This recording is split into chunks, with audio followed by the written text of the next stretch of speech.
Welcome to UCF Knightline, your source for UCF sports and former player information.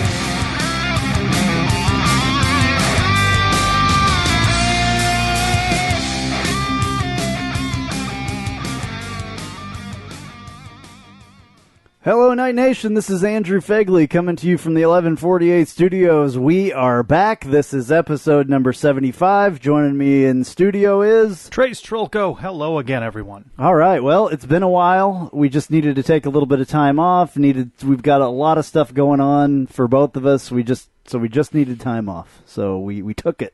Hope everybody's had a good summer. Yeah. So I believe that things are starting to get rolling. Football is almost here, so that's one reason we're back today. Another reason that we're back today is later on in this whole podcast thing today, we're going to talk with Phil Steele.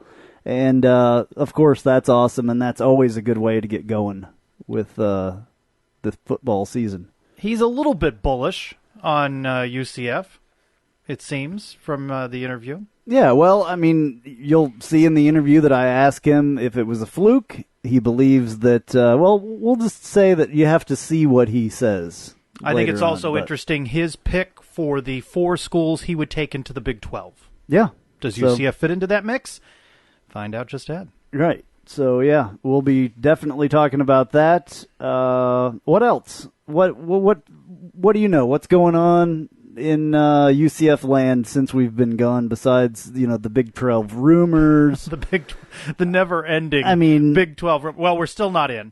Yeah. That hasn't changed over the summer. I'm not going to get excited about this until it actually happens. I'm just not. I'm not going to believe it until it happens, and I'm not going to disbelieve it until it doesn't happen. So we'll see. Yeah. New head coaches for baseball and women's tennis. It's funny. It seemed like Terry Rooney was going to hang on. I thought that before our hiatus for the summer, and lo and behold, he did not. I'm very glad that he did not. So that's very good. Danny White turnover of coaches continues all across the the sports landscape, and of course the big news coming just a couple of days ago. Have you gotten yours?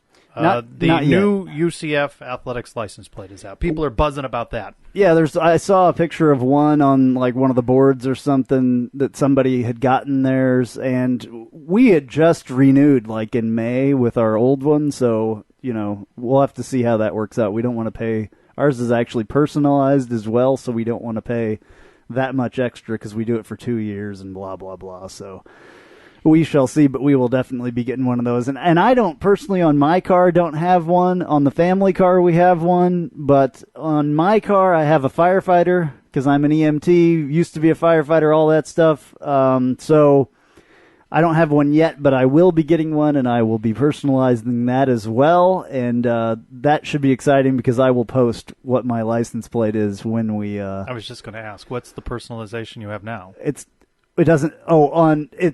On the family car, it's a name that my fiance Tina went by in college. So not necessarily UCF. She went by Bambi, and so it says Bambi on it. So, but it's one of the UCF tags though with the Pegasus on it. But my personalized tag will say Knightline on it. So I will have to figure out how to do that, and hopefully, that a little bit shorter spelling, maybe. Well, yeah. I mean, you only have 6 letters, so is that all it is? Is 6? I think so. It should work out where people can understand what it says. I'm not sure I'm going to change away from the Pegasus, though. Why not? I just renewed, so yeah, I don't have to make this decision anytime soon. But I've never had a problem with the Pegasus. I like that you have both options, don't you know? I mean, yes. It's not one or the other. I don't know about that. The Pegasus one might just be going away. Oh, I thought that they were just adding the athletics one. Oh, I don't know. I would think that the Pegasus one would go away. But if anyway. It goes away, then yes, obviously. But I don't know. I might keep the Pegasus. Yeah, supposedly they're prorating them, though. So if you just renewed or whatever, then they'll prorate it. So Pegasus is going to get a little bit more cool, right? It's on the jersey. It's on the jersey now, which is cool. Have you seen any pictures or anything from practice? Or yes, the new practice jerseys. Yeah, practice jerseys. Plus, there's a black stripe on the helmet, which was never there before. If you notice, in those pictures, you can go on Facebook and Twitter and stuff like that and see a few things. I know Brandon has some pictures up and a couple shots of video. And the helmets don't actually have a UCF logo on them during practice, which is cool. Where I went to school at Kansas, we had to earn that Kansas, Jayhawk logo on the side of our helmet with camp. So I'm assuming that that's what Scott Frost is doing. They'll have to earn the UCF to put on their helmet. That's usually what if a guy's happens. got a blank helmet for a while, that's not a good sign. Yeah. So I'm assuming that that's, but they look like they're new helmets as well. I think that they're actually the black and white speckle. If you look at them really close, it's hard to see, but they're cool looking. They look nice. I like the black stripe on them. We will see. I think that's going to turn into a sword as well during that's what it looked like when they revealed the uniforms. So these may just be practice helmets as well. I'm sure that they've got a bunch of stuff now, and that's awesome. I'm looking forward to being able to tell who the players are if you haven't memorized the roster, with names being on the back of the jerseys. I will say one thing that I have seen on the video that I just small snippets of video that came out of practice. Mackenzie Milton has a heck of a release. It's special. Like, you can tell him versus all the rest of the quarterbacks. They were doing a little drill, and they were all throwing on the run across their bodies. Yeah, I saw the on the run. Did you see the release on Milton, though? I mean, it's fast. It's totally different than all the rest of them. And he's special. I'm telling you, we may not see it this year, but next year, I think that he will. He'll step up and hopefully be our starter. You never know. So he's a freshman. Portion of Friday's camp open to the media, and now they're going to go closed, right, for the next couple of weeks. So there's not going to be a lot of information that comes out. Closed, but there are interviews afterwards. It's a little bit special this year because Scott Frost lets even the freshmen talk. O'Leary would pick, a few people to talk. It would never be a freshman. Scott Frost lets everybody talk. So it doesn't matter what class you are, you can talk. And the players that I've heard interviews of so far are upbeat, and they're talking about the speed of camp, so that theme continues as fall camp gets underway. Yeah, they love it seems like, and that's good. I mean, I think that's one of the things that happened last year that sucked so bad for everybody is it was no fun anymore. You're not winning. You've got a coach that's, excuse my French, but up your ass constantly. We can say that on here. And it's not fun anymore. And that's what happened last year. They gave up. It wasn't fun, and you're 0-12. Keywords. That's what Keywords happened. There. So, last year. Yep. It's a fresh start. It is almost a fresh start. We will see what happens. Hopefully we can get it going early and not have to endure a year like that ever again. Oh, let's hope not. So it was definitely no fun for us, and I think that that's another reason why during the summer I wanted to take a break. It was no fun. I mean, there's certainly anticipation here in the couple of weeks now of August as we get closer to that September 3rd home opener.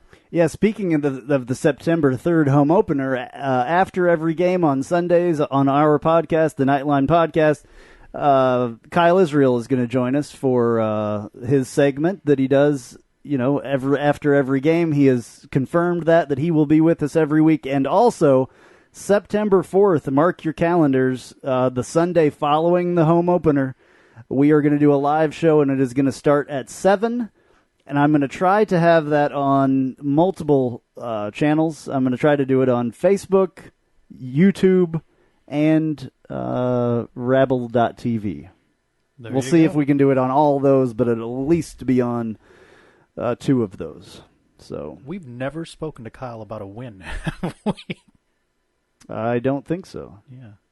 Yeah. Well, I mean, that would be nice to have Kyle join us to break down a victory over South Carolina State. It was difficult for him as well to keep coming on here and analyzing, all that crap from last year. It was total crap. It was horrible. So, yeah. Well, I hope we can finally one of these days talk about a win. September 3. Yeah. So also September 3rd. And, for every home game, it sounds like that they're doing some new stuff outside the stadium for like a pre-game party kind of thing going on. Well, it certainly worked for the spring game when they had the pre-game concert and all of the activities going on out there by Bright House, and they're going to replicate that theme. The announcement coming just the other day. I will admit that I only knew one of the two groups. Okay, Gin Blossoms. Well, that's fine. Those. Yeah. Do you know the other one? Yeah. You knew the other one? Yes. Am I just not very hip on this? Yeah, I think they're you're not. They're known? Yes. I don't think you're hip at all. Anyway. All right. I'm not going to disagree with that. Yeah. What do they sing? Cowboy Mouth will be the pregame prior to the Maryland home game. On one September of their songs is Jenny Says, which is probably their most popular song. And they're cool. The drummer is actually the vocalist, so he sits farther up on the stage than everybody else, and it's pretty cool. Yeah, they're cool. They're a band that goes out and they do a lot of corporate work. So like conventions and stuff like that. They're most well known, I think, for running that circuit. But they've been around for years. I mean, I don't know how, and I'm sure that the acts will vary. It's going to happen for every home game. It's not just the first two. These are just the first two that are announced. You know, they're not going to spend tons of money. I know what it takes to book these bands and how much it costs because I used to do that. So, you know, the Gin Blossoms and Cowboy Mouth are, you know, bands from the 90s, early 2000s, you know, so those bands aren't requiring that much money. So I don't think you're going to see, you know, anybody that's, you know, Jason Aldean or, you know, somebody like that. I don't think you're going to see that. You're going to see bands that are cheap and can cheap. Well, yeah, I mean that's it. Cheap and that can How about Cheap Trick? Get people. Well, that's probably pretty expensive there too, and I'm not even sure if all those guys are alive. But anyway, so I bet you'll see some different stuff. I bet you'll see maybe a country act thrown in there, and maybe like a pop artist or something. You know, you never know. So it'll be interesting, and I think it's kind of cool because it's going to start early. It's going to be at like 5 or something like that, I think, is when it starts. Prior to the 7 o'clock home games. Yeah.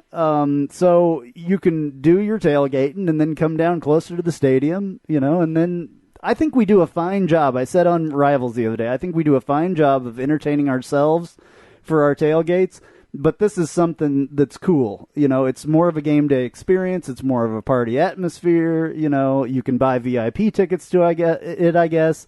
For the season, I believe it's $300 for VIP tickets, and you get food. We're not sure what that is, and drinks and stuff like that. So I think it's going to be exciting. I'm looking forward to it. That spring game atmosphere out there in front of the stadium was cool. It's something that I think needed to be done for a long time, so I'm happy about it. It'll be a fresh start to the season, and you can see another change from Danny White, under Danny White's administration. This pregame concert and all of that goes into it, it will certainly appeal to some. It's, they're trying to attract all kinds of different audiences out there. People that are hardcore into their tailgating are still going to be able to do that all day long, but this gives them an opportunity to attract some new eyeballs. Yeah, and there's been some talk. People want the concert to take place in the stadium after the game, and I mean, none of that makes sense. It makes sense to do it the way they're going to do it. You know, yes, the Super Bowl. Somebody quoted the Super Bowl doesn't have a problem. You know, nothing happens to the field. Well, that's the freaking Super Bowl. That's not UCF, and it's not a college game. It's a game that has a production value of millions of dollars, and that's not what's happening here at UCF. So I would be happy with what we got, be happy that our athletic director and our coach are younger and, you know what a party should be, I guess. Know who Cowboy Mouth is? Yeah. They're younger, and they know that. Yeah. So, what else? Well, the UCF didn't fare so well in the American Media Days a few days earlier in the week with the poll coming out. UCF picked last in the East. I guess how difficult, though, is that to picture based upon the season that they had. UCF's got to go out and prove some things, but not happy to see that the Cows were picked first in the East. West favorite, Houston. Of course, they're favored to win the West, coming off the 13-1 season. So UCF's got things to prove, as we well know, and we're a couple of weeks away from starting to see those results of Scott Frost's first season. Yeah, I don't think we're going to know anything until he's keeping it pretty quiet. There's just nothing to know until we see him go out there and actually play. So I don't know. Hopefully there's no injuries during the camps and all that stuff. But yeah, the position battles and things. And the main talk that came out of Americans' media days was the commissioner having to defend the Americans' position where it comes to the Big 12 possibly rating some of the teams, some of the schools. And he says they'll just reload with other programs if that happens. He doesn't seem to be too fazed by it. He doesn't want to lose anybody, but is very well aware that that's possible. And they'll pick from somewhere else, and Conference USA will raid the Sun Belt, and they'll all start moving around again as this continues. In a way, I kind of hate to see this happen. I mean, because I think that personally we should be happy where we're at. Playing in the conference that we're in. It's a good conference. Obviously with Houston doing well last year, us doing well a couple of years before, Navy Temple, doing well. Memphis. I mean, there were teams in the top 10. There were teams in the top 25 at the end of the year. It's not as bad. Yes, money and all that. And we still have access if we win, our league. We still have the possibility of getting to one of those games. I don't think the possibility really, you'd have to win the Big 12. So the competition goes up. It's a big step up. This was not a big step up in competition to go to the American. It just wasn't, because it was teams that we were playing with in the first place. Because half of them came from Conference USA and, I don't know. You alluded to something in your interview with Phil Steele that we'll hear coming up in a few minutes. It seems like this Big 12 is just a shaky situation. In the same way that UCF so excited initially about going to the Big East, and then we watched all of that implode around us and settle in as the American. And you just wonder, what's the staying power of the Big 12, no matter who they add? If the goal is on the part of the big conferences to go to 16 schools, boy, I don't know that UCF's chances are that enhanced if it comes to that, or will they just pluck schools out of the Big 12? Will they take the best of the best? If they do 16, four conferences of 16, that's 64. They'll pluck from the Big 12, and then maybe they don't need those schools. And we're going to be going through all the same thing that we went through before if we're in the Big 12. And we're waiting. Are we going to get into the SEC? Are we going to get into the Big 10? Are we going to get into the, it's the same thing that's going to happen again. And I personally don't know if I want to go through that. I don't know if the school wants to go through that. There's a really big risk of that. Yeah, there's a big risk of that. But you can't turn down that opportunity if it comes along. There's a big risk of, if you do turn it down, you don't have the money, and they pick from that conference to make the other conferences, and, it's a mess. And I'm sure that the Big 12, if we do get in there, the fee to get out of it will be quite a bit more than the American. I just think that it'll be really ugly if that does happen. I mean, a lot of people think that it's going to happen where there's going to be those 16, team, power conferences or whatever they want to call them. It just seems, doesn't it, like that it's heading in that direction from 10-team leagues to 12 to 14. And the Big 12 has just been so passive about all of this, where you've seen much more aggressive conference alignment on the part of the SEC, a part of the Big Ten, the Pac-12. And now the big news, of course, in the last week or two is the ACC deciding that it's going to move forward with a television network. And the Big 12's sitting there twiddling its thumbs again, held hostage by the Texas Longhorn Network. It is not a perfect conference, even though there are some just great programs, legacy programs, Oklahoma and Texas, and you know them all, that are really strong national programs. But they're all just sitting there watching, waiting for Texas to decide what it wants to do and who it wants in. And it just seems a precarious situation for UCF, even if it gets in there. And you wonder if a BYU says, do we want to be a part of that, or are we stronger without it? I just wonder if BYU is as interested as the pundits like to think that the Big 12 is in BYU. And there's also been talk of independency, of going back to being an independent, which it didn't really work out for UCF before being an independent, I don't but think that's a good option. I think it possibly could work out now a little bit better because they're a little bit more well known. But we shall see about all of this, I guess. Well, like and, I said, and then I'm the question is, do we see soon? They say that they want to make some announcements prior to the start of the 2016 season. So we know in a couple of weeks. We got a little less than a month, so let's see what happens, and we will, of course, talk about it here. When there's so much speculation and all there is rumors, no one knows anything. No one right? knows anything, and I don't even really like to talk about it very much, just because it's speculation and rumors. I want to have some facts. The facts that we know are they are going to at least talk about expanding. They haven't even said that they're going to. They don't know how many teams it's going to be. If it's only 2, I don't think that we're going to be one of those, personally. So if it's 4, I think we have a great chance. So. I agree with something that you said that we need to keep in mind. You actually agree with me. That's I do amazing. agree with you on this. It's amazing. I think we have to enjoy where we are, and last season was a difficult one. There's enthusiasm and optimism now. I want to have the best season that we can in the American. Let's worry about winning our own league before we worry about going to a bigger one with higher competition, a higher level of competition. Because if we can't win our league, we're sure as heck not going to win the Big 12.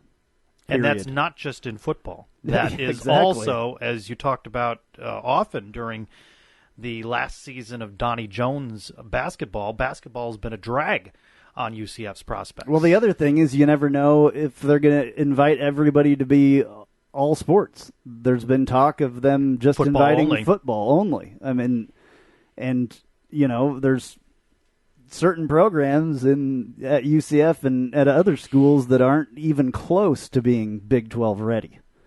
Some of our programs are. Softball would be ready. Soccer would be ready, I believe. Competing against big-time programs now right. and succeeding. But basketball definitely isn't. And who knows how long that's going to take. Big 12 basketball. Baseball definitely isn't. And who knows how long that's going to take, so we shall see. It's going to be... UCF has shown that it can go from a winless season to a bowl game. I think that's a realistic hope. You talk more about that with Phil Steele coming up as well on what's a really best-case scenario for UCF. Well, let's talk about that real quick. I mean, let's talk about that. What do you think is reasonable? I think 4 wins, 5 wins, and I will be happy. Competitive, first of all. Much more enjoyable games. Right. Not blown out by halftime and dreading going the next week. And wanting to leave by halftime. And we'll, as the weeks unfold here in August, break down these games more. I think 3-1 in September is just a great case scenario. That game at Michigan is obviously tough. Would love to still Maryland at home. If you can go on the road, beat FIU, win the home opener, you're 2-2. 1-3, 0-4, it's going to be a long year. But can we be 2-2, 3-1? Yes. And then I think 6 wins is a lofty goal for a program coming off of 0. There are so many bowl games. It's not as prestigious as it used to be. I don't disagree with you. I haven't really broken down the schedule like that. We don't know what we're going to see from this team, right? With September the 3rd is going to make a huge difference in our opinions on that, I believe. Because, we should beat whoever it is. South Carolina State. I mean, that's, Well, remember, we lost to that FCS level team last year. I understand, but it doesn't really matter who that opponent is because of we need to see how we're going to play. It could be a high school team. It could be anybody that we play in that spot because what I'm going to look for is what our team does themselves and not what the other team I guess what the other team was able to do against them and what we're able to do ourselves. You know what I'm saying? Mm-hmm. I'm not really so concerned with it could be Furman, it could be FIU. I don't care who it is. We need to go out there and play as a team, number one, see if we can get our scheme to roll, because if the offensive line doesn't block, or if the quarterbacks can't run the scheme, or if the receivers are out of position, or the cornerbacks can't cover, or whatever, it doesn't matter who the opponent is. You're going to beat yourselves. UCF has to do what it and needs UCF to do. beat themselves over and over and over again last year. That is the reason, the sole reason, I believe, that they were 0-12 last year. They beat themselves every game. How many games last year? I think it was at least 2 or 3 that we won or we lost by 1 point. So that's beating yourselves when you lose by 1 point. Just period.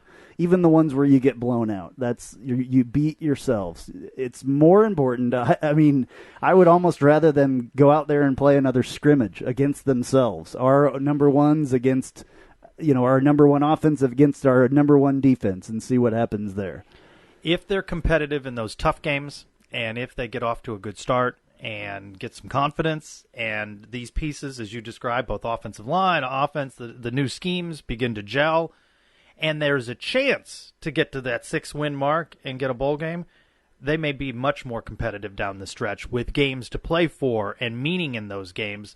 Could be a really good season coming off the 0-12. Is it realistic to say 6, 7, 8? That's a little bit, it's a bit much. You may be more if we right make with it 4 to or a bowl 5. game, it's going to be a miraculous thing. Period. Yeah, from in 0 my to opinion. 6 is a big heft. Yeah. Yeah. I'm saying 4 or 5, and I've been wrong before on predictions. I'm not really predicting. I'm just saying I will be happy. I will be able to sleep at night if we win 4 games. Don't you just minimum. want more enjoyable games as well? I want to and enjoy see it again. I want to progress? enjoy talking about it. I want to enjoy, going out there and not having to drink my sorrows away. Before, during, and after. Yeah, absolutely. So I want to be able to stay the entire game and not feel like, wanting to put a bag over my head. I don't want to see that from fans, anymore. I just... Let's get the monkey off the back. It's been on difficult. September 3. We just need to win against that game, whoever. And, it's a fresh start. Yeah. So I don't think you're out of range there on 4 or 5 wins, and I think 6 sounds great, and anything better than that's wonderful. But it's a complete rebuilding situation for UCF. One tidbit that got lost in all the week's Big 12 chatter. I don't know if you saw this, Andrew. American Commissioner Mike Oresco said the league is in talks with Amazon to air women's basketball games and the Olympic sports. Amazon. You think so much about new media and all these television deals and cord cutting and ESPN with the decline in subscribers, which, by the way, is part of this Big 12 conversation, is that the networks aren't exactly gigged about this. If reports are to be believed, that they want these additional programs added to the Big 12. So TV dollars and new media, it's all interesting. Who would have thought that you could watch an NFL game on Twitter and that a league would be in talks with Amazon to carry sports programming? Yeah, I subscribe to the whole Amazon Prime, so I get the Amazon Video. I also have Netflix. It's all the same. It's all the same stuff. They just have some different content. Amazon definitely has the power and the money to do this if they want to, and I think it will be quality. It would be interesting. I don't think I've ever watched anything live on Amazon. I've watched live on YouTube. I've watched live on Facebook. Do they have live programming? I don't have think Amazon. so. I have Netflix. I don't think that they do, but obviously they're going to. And well, it's interesting that they would even be having conversations with a league about programming like this, that they are morphing into some sort of, full-fledged network, but in the environment in which they exist. Well, see, it's just like podcasts, because before iTunes and, SoundCloud and YouTube and all that stuff, there was none of this. You could do it, but nobody was hearing it. There was iTunes was the very first one, and you got podcasts on there, but it's all new. It's in the it's technology coming where we can go live on Facebook and YouTube and Rabble.tv and all this stuff. So why can't these companies do it? I think it's great, actually. I give them credit for being proactive about it and looking at a new source of media. Amazon's got a heck of a lot of money, and they get a heck of a lot of reach. mine. I can tell you that. They Big get tons reach. of mine.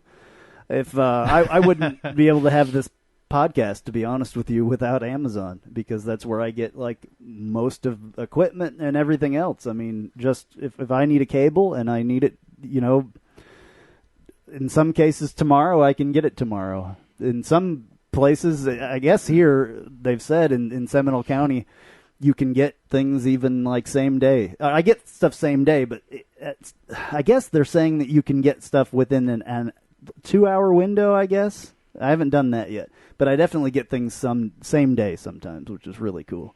So I'm a big fan of Amazon and Netflix, It's just interesting. New media, and the landscape is changing, and I think it's exciting for the American. Now, I don't know who's watching a women's basketball game on Amazon Prime, but it's interesting that they're in conversations to do it. From new media, in the example of Amazon, to the news here in the last couple of weeks, the sun setting on 48 years of the Central Florida Future. Back in the day, when I went to UCF, I was sports editor of the Central Florida Future, and it is no more. It is gone. So and voice in coverage of UCF, both the campus and athletics certainly, is gone, and no doubt more new media will emerge to fill that gap. Yeah, I didn't know about this. This is something that happened within the last couple of weeks. Yeah. So it's done already? They published their last issue. Oh, wow. Yeah. 48 years. Are they going to still remain online? Not from what I understand. That's interesting. I wonder why. And their staff had continued to dwindle, and how many people are picking up the daily newspaper. You see that with newspapers and publications all across the country struggling. They had quite an online presence, though. I'm really shocked that they're not. I wonder if they're figuring something else out to do. Well, you still need reporters to go out and cover that. Yeah. If they're not generating the dollars on an online platform like you would in the print publication, then makes it more challenging. Just you hate to see a voice that is covering that has been covering UCF for so long, and I know there's a lot of things going on with UCF as far as media and IMG and stuff like that goes. I wonder if there's going to be something else new media wise replacing that. I bet if you hide and watch, I bet there's going to be something. Well, there's something that the Nicholson School of Communications is doing with covering in an online capacity. But do you have the same reach? Pretty soon they're going to have a podcast you watch. Who? They're everywhere now, these podcasts covering UCF. There's a new one. There's a new UCF one. Our friends, Jeff Sharon and Eric Lopez, are doing a podcast now, and, we are working with them. We're going to complement each other. It's not a competition. I know that there was an online talk about that last night on the dungeon and all that. It's not a competition, you guys. We're all friends. They say that, we say that. It's all good. I hope, and we've talked about that before, how it's better to have a little bit of, I wouldn't say competition, but a little bit of, I guess, parody in a way, because they'll talk about stuff, we'll talk about stuff, and we'll talk about stuff together. It's good for UCF that there are more voices talking about it than just a short segment on the local newscast or a brief mention in one of the sports talk shows on the radio. You have people that are very passionate, as you and I are, about talking about UCF sports, and hopefully they'll bring a different voice to it with some new angles and some fresh angles, and it gives UCF fans another avenue to listen. And we're talking about things like Amazon and podcasts, and you wouldn't have had these conversations some years ago. So it's good for UCF to have many voices. All right, yeah. So absolutely check that out, blackandgoldbanneret.com. And iTunes and all that stuff. Everywhere we are, they are pretty much. So, and look forward to us doing something very soon with them. Yeah, it's going to be cool. I'm glad that they're doing that. There are so many ways to connect with the UCF Knightline podcast. Check out our website at ucfknightlinepodcast.com for recruit spotlights, archived episodes, and more. You can like us on Facebook at Knightline Podcast. Talk with us on Twitter at UCF_Knightline. Listen whenever and wherever you are on YouTube, SoundCloud, Stitcher, iTunes, or TuneIn. Call us with your questions or comments at 407-205-7427. Go Knights! Charge on. Please welcome to the Knightline podcast, football guru Phil Steele. Phil, we're inching closer to that time of the year. camp's opening up any day now, and it's always a lot more fun when the games are going on. How you been, Andrew? I've been great. What about you? You're full swing into this? You've been full swing for quite a while, actually, though. Tell us about what you do to lead up to the college football season. Well, you go back to the Sunday after Thanksgiving, and that's when I actually start to work on the magazine for the next year, and put a good 6 months into it each year, a little over 2,000 hours spent going through each team, doing the right through 3 different times. The staff puts in an additional 10,000 hours producing it, and that's really a very busy time of year, this football season. Now, the summer months, I do about 6 to 10 radio shows per day, so it's pretty easy. I'm working about 50 hours a week right now, kicking back. It's almost like being on vacation, but starting to gear up a little bit as the season approaches. And then once the season hits, I'll be back to those 100-hour work weeks. Well, thank you very much for giving us a little bit of your time. We really, really appreciate it. We always look forward to what you say, and we take what you say very seriously. In 2015, UCF didn't have the season any of us expected. We talked a little bit last year about that. What happened to UCF last year? Well, I think it was a combination of things. Of course, injuries hurt the team. But also, I think it was basically some early close losses, and then everything just got out of control. Coach O'Leary was in there as the athletic director as well. Maybe he didn't plan on the time accordingly, and then ended up quitting the athletic director job, and then, of course, stepping down mid-year. And it was just one of those snowball type of seasons where once things started going bad, it was tough to get a corral on it. And the American Conference overall was a much upgraded conference. You had teams like Houston emerging and other teams like that during the course of the season. South Florida at the end of the year, which really hurt UCF during the course of the season. So I think it was just one of those perfect storms happened, and UCF somehow finished 0-12. So do you think it was kind of a fluke, or is this where UCF is going? No, it was definitely a fluke. You look at UCF, the enrollment that UCF has, it's a huge school. They've got the recruits coming in. Last year, I thought personally coming in that they would be able to overcome the fact they only had 8 returning starters. That did not happen. But this year, only 15 lettermen lost. The cupboard's not bare for Coach Scott Frost. In fact, I think Frost steps into a pretty good situation here. You're looking at a team that the previous 3 years had won a combined 31-9. And it's coming off of 0-12. If you look at my stock market indicator in the front of the magazine, UCF gets the highest grade ever, a plus 10.5. That's sort of an off-the-charts for a much better season. They're switching to the Oregon-style offense. So while the personnel's not a perfect fit, I expect some true freshmen to play right away. It is a more veteran unit. Hopefully they can keep Justin Holman healthy all year. And defensively, there's some really good players there, like Jermaine Pittman up front, Shaquan Burkett at linebacker. So I think when you look at UCF, they're going to be upgraded offensively, defensively, special teams.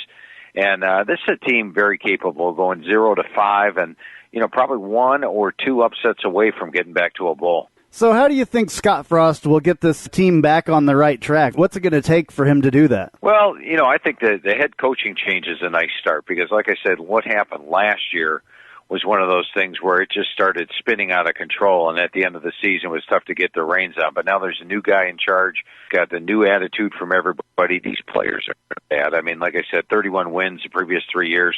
It's a much more experienced team this year. They go from 8 returning starters to 17 returning starters. Only 15 lettermen lost off of last year's squad. So this is a much more experienced team, and what generally happens with a new head coach comes in is if you have some early season success, much like last year spun out of control, that early season success has a team playing with a lot more confidence. I expect them to drop the Michigan game, but I think a couple of pivotal games are early on when they host Maryland, go to FIU. If they can open up 3-1, then you're going to see a team playing with confidence rather than one that was playing with what the heck is going on like they were last year. And I think you're going to see a far more competitive team. Do you think that UCF can become the Oregon of the East? That's the word around here. That's what Scott Frost wants to do. Is that possible for UCF to step up to that level and play at that level with the talent that they have and are able to get as a group of 5 school? Yeah, I don't think it's going to happen this year that you're going to see that. You will see a much improved offense this year. Of course, you can only have a much improved offense after averaging just 13.9 points per game last year, which was less than half of what they had scored in the previous 5 years. But is the potential there to become that? The answer is yes. I mean, you look at Oregon out there in the Pacific Northwest, they have nowhere near the amount of athletes around them that UCF has. UCF is playing in the best state in college football for producing college football athletes. There is more size, speed, and athleticism in Florida than any other state out there. And UCF's got is one of the biggest colleges in the country. So I think you add it all together. There's been success. This is a program that's gotten to the Fiesta Bowl and beaten Baylor. It's one that's very capable of getting back there, and I think Scott Frost stepping into a tremendous situation here. Speaking of Baylor and the conference that they belong in, what about Big 12 expansion? That's a huge topic around here right now because everybody thinks that UCF might have a chance to get to the Big 12. What do you think about their chances of doing that? Well, I'd say if I was the commissioner of the Big 12 and had something to say about it, probably the 4 teams I would bring in. I would bring in Houston, natural fit, playing in Texas, and the hot program right now. I would bring in BYU because I think BYU's got the national name and would also be a nice selection. I'd bring in Cincinnati, so West Virginia's got somebody you could pair up with them. And then the 4th team I would bring in would be UCF. And once again, you go back to establishing a foothold in the state of Florida, which is huge, and you're also bringing in a very large institution. And so I think it's one that's had great success in football recently, and those would be my 4 picks if they decide to make it a 4-team larger conference. Yeah, do you think that would be beneficial to them to do 4 teams instead of just 2 to make it 12? I mean, in today's college football, Big 10 has moved up. I believe they're at 14 now, and the Pac-12 is at 14. So does that make a big difference if they're 12 or 14? Yeah, I think it would help if they got to 14. And, I will tell you this. I think that eventually we're going to see 4 16-team super conferences. And what the conferences need to do right now is to position themselves to make sure they're not the one conference that everybody plucks the top teams from and lets wither in the dust there. So it's I think within 4 to 5 years we're going to have 4 16-team super conferences. Right now, the Big 12 is sort of on shaky ground, so they need to do what they can do to make sure they're one of those 4 that survive. Well, that's one of the things that I've talked about a couple of times. Do you take a Big 12 deal if they give it to you, or do you wait around to see if maybe one of these other conferences like the SEC wants to expand to 16? I mean, do you, for money-wise, I would think that you would take the Big 12 thing, but I would rather play in another conference that has some more clout, to be honest with you. Yeah, I guess it all depends if you're getting feelers from the other conferences right now. You could always go to the Big 12, and if the Big 12 disbands, then find yourself another home. UCF will be attractive in the final long run to any of the conferences out there.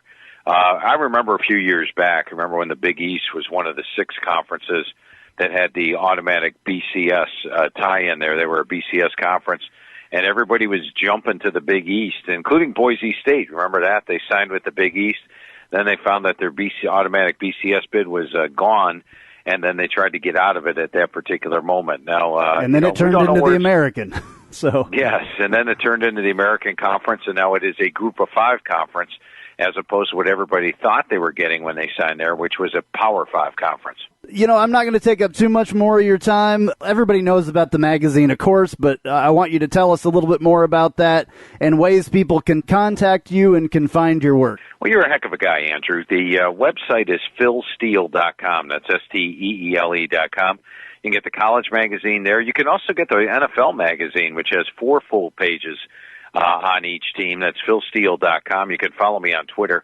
That is at philsteele042. Now, the college magazine is available at Walmart's, Walgreens, Barnes & Noble, Books A Million, Target, CVS, Publix, places like that. It does sell out rather quickly, so it's sold out in a lot of areas. If you don't see it on the newsstand, you can, of course, download it to your iPad or iPhone through the Apple Store or your Android device through Google Play. You can get the NFL magazine in both those venues, by the way. And you can always call the office direct at 866-918-7711. That's 866-918-7711. Order the college magazine, and you pay for the shipping. I'll give you the pro magazine, and we'll waive the shipping. We'll put them both in the same envelope. You pay just one shipping cost. So there's a lot of different ways to reach us, but I guarantee you this. Once you get your Phil Steele college or NFL football preview magazine, you'll be using it almost every single day during the college football and NFL season. Absolutely. There is nothing like it anywhere else. All right.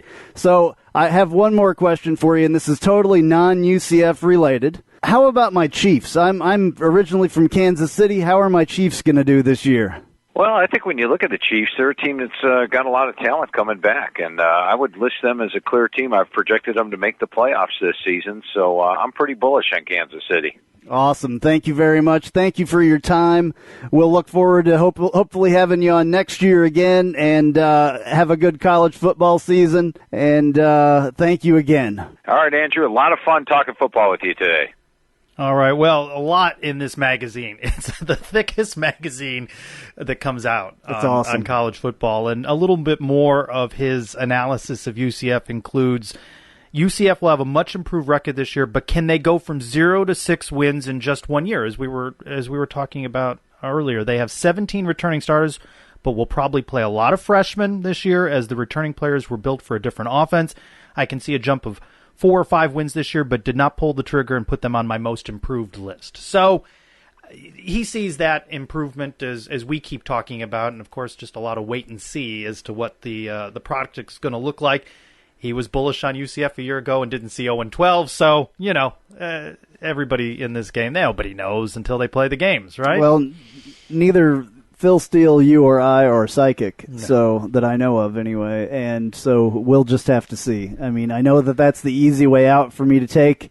We'll have to see, but that's the absolute 100% truth, is we will have to wait and see. I mean, there's nothing really to... But it's good to have him on the program and breaking things down, and I think Knights fans enjoy hearing his voice. Yeah, and we had a nice conversation off the air as well about different stuff, and he's a great guy. He remembered us. He asked about you because you weren't able to be there that day. So he remembered, and you follow his Twitter feed, right? And he'll post that he's coming up on this channel, and he's on he does 10, 12, 15 of these things all day long all over the country. He is the person to go to during the month of August for college football previews. Yeah, so I tweeted out that he was going to be coming on, and he retweeted that, and it's an amazing amount of Twitter followers that he has. So that's pretty cool to do that. All right, so a new segment that we don't have any music or anything yet for, but Trace came up with this idea. Go for it. What's happening in the week ahead? We will take now a look at the Knights planner. This is a look at what's coming up on the sports calendar for UCF. Men's soccer preseason training gets underway August 10th. Not just football, other sports are coming back. And as well, women's soccer. They'll actually be playing a game. They host an exhibition against the University of Miami. That's August 11th, 7 p.m. Free admission out at the UCF Soccer Complex, and it includes a post-match meet and greet. This is J.J. Warden, Bert Schneider, Brendan Alexander, Brandon Hellwig, Cameron Stewart, Colin Bell, Jeff Sharon, Kyle Israel, Quinton McDuffie, Quentin Hampton, Rashad Cobbs, Renell Hall, Sire Burley, Stephanie Best, Terrence Plummer, Tom James, Phil Steele, and you're listening to the UCF Knightline Podcast. And now, news and notes from the world of UCF sports.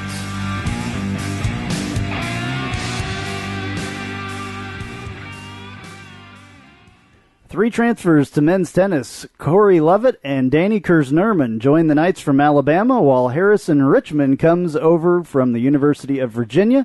Corey Lovett was a former 5-star recruit for Alabama. That's a good get right there. Good luck to some former UCF players in the Olympics over in Brazil. The Knights' most notable Olympian, Phil Dahlhauser of men's beach volleyball. He's joined by golfer Ricardo Guavia, playing for his native Portugal, and soccer goalkeeper Aline Reyes, playing for her native Brazil. And also, personal note, proud of my friend alum Steve Anderson. He's the only American officiating in the men's draw of the Olympic basketball tournament. Softball adds Corey Hill as an assistant coach, joining Renee Luer-Gillespie's staff after having spent the last 11 seasons with the Big 12's University of Texas Longhorns, a stint that included 2 women's College World Series appearances. Men's soccer head coach Brian Cunningham announced a signing class of 11 new Knights to join 12 returning players. Big question out for men's soccer. Who replaces Haji Berry now with Orlando City Soccer? And preseason training underway for women's soccer. The Knights already receiving votes in the National Soccer Coaches Association of America's preseason poll. Welcome back to the Minnesota Vikings. Linebacker Terrence Plummer. This is Plummer's 3rd stint with Minnesota. Hope he sticks. Yeah, that would be very nice, wouldn't it? You know, there's quite a few UCF players. Blake Bortles, I think, is going to have a really, really big year this year. It's very important to him. It's coming into a contract year for him. So I'm really looking forward to seeing the Jacksonville Jaguars, and we'll let you know what they do and all that stuff. Thank you very much for coming and listening to us. It's been a long time, and we are very, very grateful to have you all listening, for sure. And stay with us. We're going to have more interviews in the weeks ahead as we preview the upcoming football season. All right, this has been Andrew Phegley and episode number 75 of the UCF Knightline podcast. I'm Trylko. Go Knights! Charge on. UCF, charge on to the field. With our spirits, we'll never yield. Black and gold charge right through the